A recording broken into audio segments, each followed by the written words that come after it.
नमस्कार किसान मित्रों, आज हम मोकामा के बहुप्रसिद्ध टीडीएम डेयरी फार्म में हैं और आप सब लोग जानते हैं कि ये फार्म बिहार का एक आदर्श डेयरी फार्म है और ये फार्म शुरू से चर्चा में रहा है। क्योंकि जब 2000 दिसंबर 2023 में बिहार में डेयरी कैटल एक्सपो हुआ था तो यहीं की गाय चैंपियनशिप जीती थी और उसके बाद भी बहुत सारी गायें यहाँ की हाईएस्ट मिल्क प्रोडक्शन में रही है। और आज हमारा सौभाग्य है कि टीडीएम डेयरी फार्म के ऑनर संभव सर हमारे साथ में हैं और हम लोग आज कुछ गायों के मिल्क प्रोडक्शन, फैट परसेंटेज, अडर अटैचमेंट, अडर इम्प्रूवर, इन सब टॉपिक्स के बारे में बात करेंगे और इनसे ये जानना चाहेंगे कि जब इन्होंने एबीएस के सीमेंट को यूज किया और एबीएस की जो प्रोजेनी आई वो अपनी प्रीवियस पेरेंट्स से कैसे बेटर थी in term of milk production, in term of fat percentage, in term of udder attachment, इन सारी चीज़ों में वो अपने पहले पेरेंट्स से कैसे बेहतर हुई इनके फार्म पे और अभी क्या एवरेज मिल्क प्रोडक्शन दे रही है, अभी क्या एवरेज फैट परसेंटेज आ रहा है और ये एबीएस के परफॉर्मेंस को कैसा मापते हैं और ये एबीएस के परफॉर्मेंस को किस तरह से देखते हैं। और ये इनसे हम एक संदेश भी लेंगे बिहार के बाकी डेयरी फार्मर के लिए कि वो मतलब अपने फार्म को कैसे बेहतर कर सकते हैं। तो सर स्वागत है। आप सबसे पहले एबीएस की तरफ से बहुत बहुत शुभकामना। आपका सर ऑलरेडी हम लोगों ने एक अडर चैलेंज कंपटीशन लिया था, उसमें भी आपकी गाय विजेता हुई है। और सर हम ये जानना चाहते हैं कि आपने काफ़ी लंबे समय से एबीएस का सीमेंट यूज किया है, तो आपको क्या क्या अनुभव हुए एबीएस के सीमेंट से और क्या क्या परफॉर्मेंस देखने को मिला?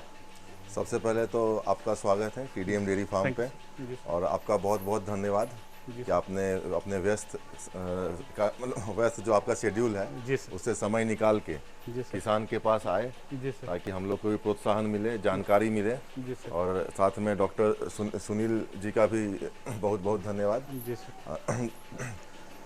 देखिए हम लोग जब शुरू किए थे, सबसे पहले तो देखिए जब हम लोग शुरू किए थे तो हम लोग को कुछ ज़्यादा इसमें आइडिया नहीं था, जो आप लोग जो चार्ट देते थे। तो अभी तो क्या हो गया है कि एबीएस का बहुत बहुत मतलब कि हम आभार व्यक्त करेंगे कि आप इसका अवेयरनेस बहुत ज़्यादा ला रहे हैं कि आपको उसको रीड कैसे करना है।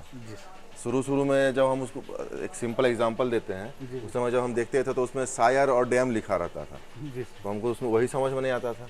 तो फिर हम उसका उपाय निकाले कि डैम मतलब मैडम, मैडम मतलब डैम मतलब लेडीज़ है, और शायर मतलब सर, तब मतलब जेंट्स है। ऐसे करके मतलब शुरू में तो उसमें समझ नहीं आता था।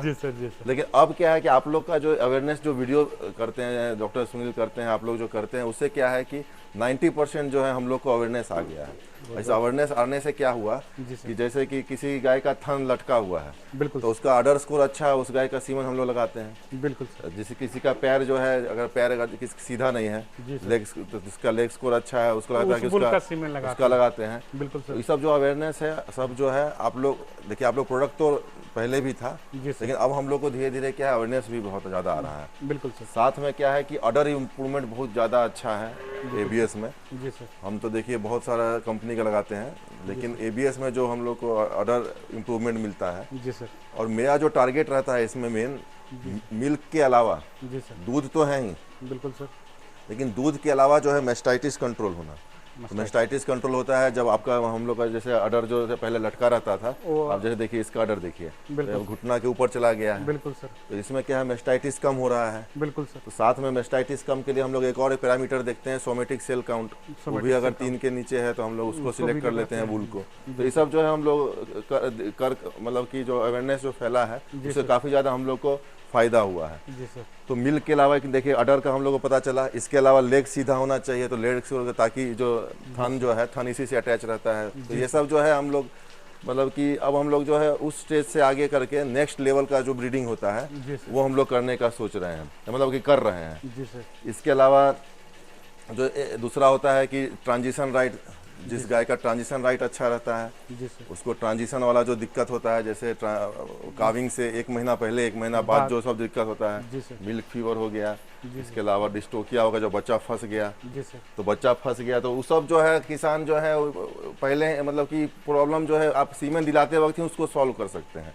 बिल्कुल। अब जिस बुल का काविंग सायर काविंग इज मतलब कि उसका कम है, जी सर, वो आप सिलेक्ट कर लीजिएगा तो डिस्टोकिया होने का चांस घट जाएगा। नहीं रहेगा। हम लोगों को पहले डर लगता था कि फर्स्ट लैक्टेशन में HF डाल देंगे तो बच्चा फंस जाएगा। लेकिन सुनील सर और आप लोग हम लोग को भी प्रोत्साहित किए कि नहीं, फर्स्ट लैक्टेशन में HF डालिए।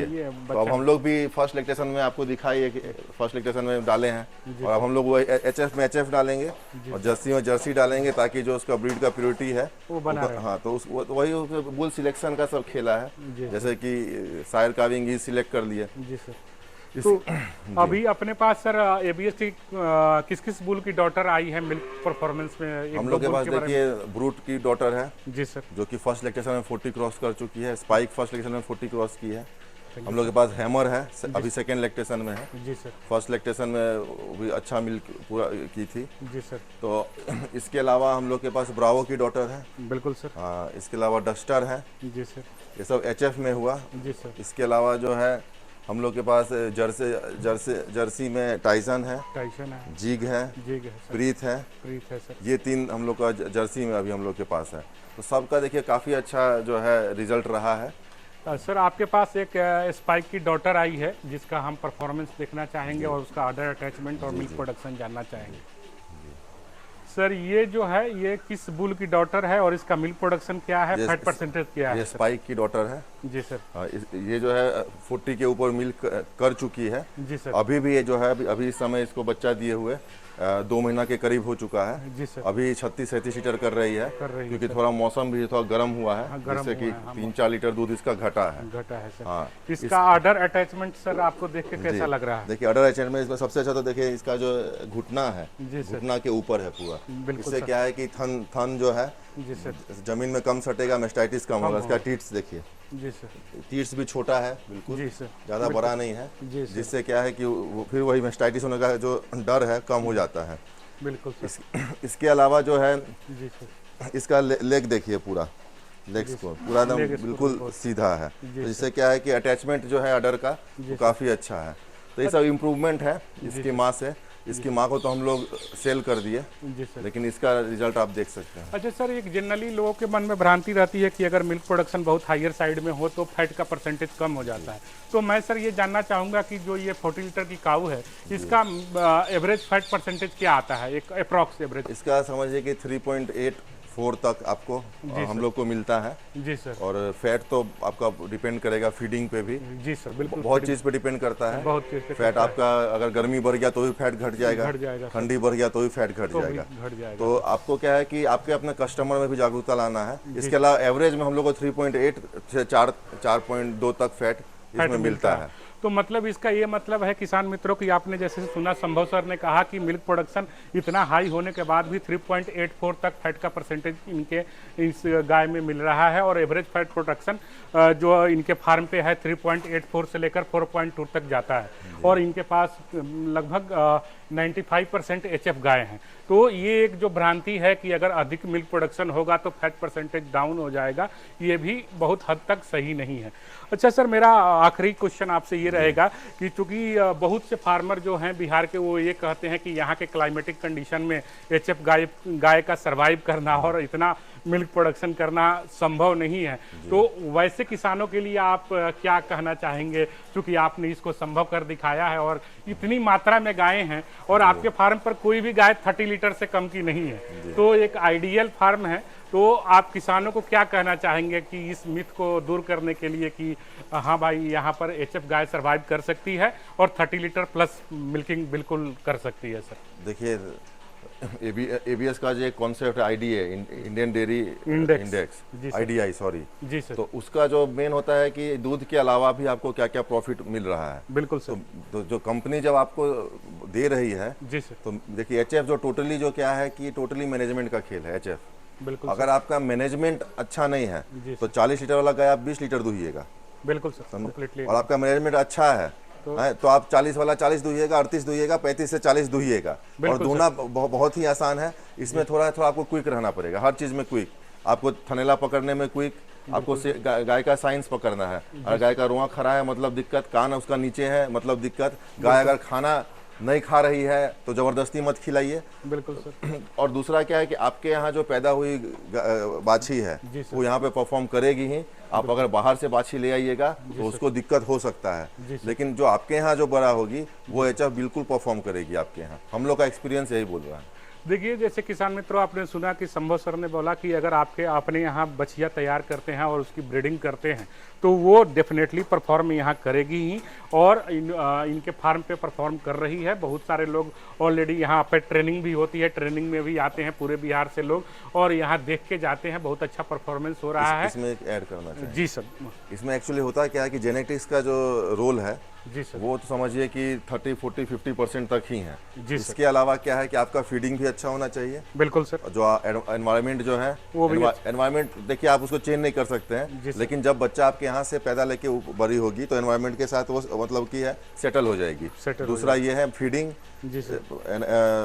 एनवायरनमेंट, और तीसरा जो है आपका रख रखाव भी बहुत इंपॉर्टेंट है। बिल्कुल सर। और इस सब के साथ जो चौथा जो आपका होता है मैनेजमेंट मतलब कि आपका डिजीज मैनेजमेंट कैसा है, वैक्सीनेशन कैसा है, क्योंकि 40 लीटर में हर चीज़ नुकसान बहुत ज़्यादा है। बिल्कुल। थनेला हो गया नुकसान ज़्यादा, वैक्सीनेशन में आपका एफएमडी हो गया नुकसान ज़्यादा, तो हर चीज़ में आपको जो है मतलब कि एक रिकॉर्ड रखना पड़ेगा और साथ में क्या है कि क्विक एक्शन लेना पड़ेगा।